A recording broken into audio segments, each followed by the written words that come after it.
Hello and thanks for joining me in my studio today. I'm working on a Bob Ross inspired landscape using this reference photo. I'm going to be using my Caran Neocolor 2s, which are water-soluble wax pastels.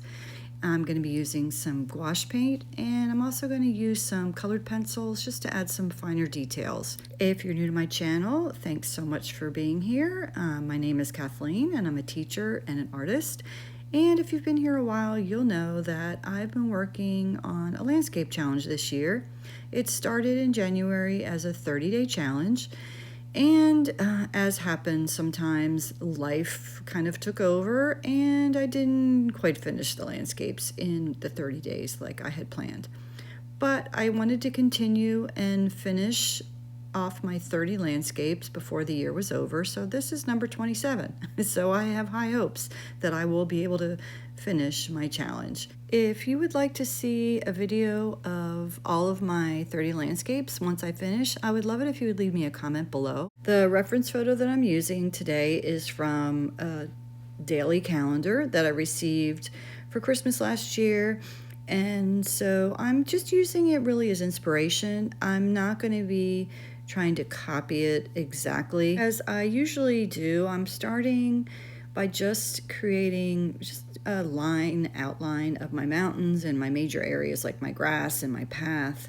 I'm not going to add my trees until I have more of my background completed, and I'm going to start activating some of my color using a water brush. This is a brush that has water in the handle. It did take me a little bit of time to sort of figure out the water brush.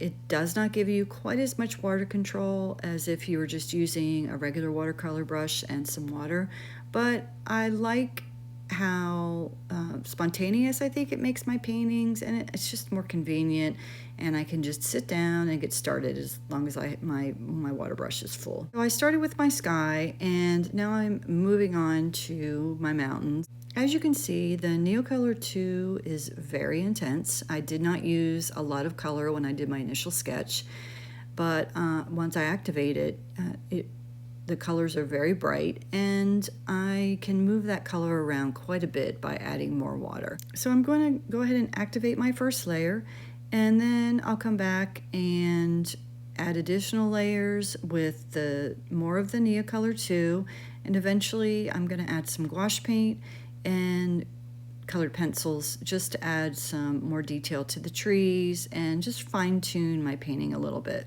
So I hope that you'll enjoy watching me as I create this really simple and fun landscape painting using Bob Ross as my inspiration, and I hope this will inspire you to sit down and create some of your own art.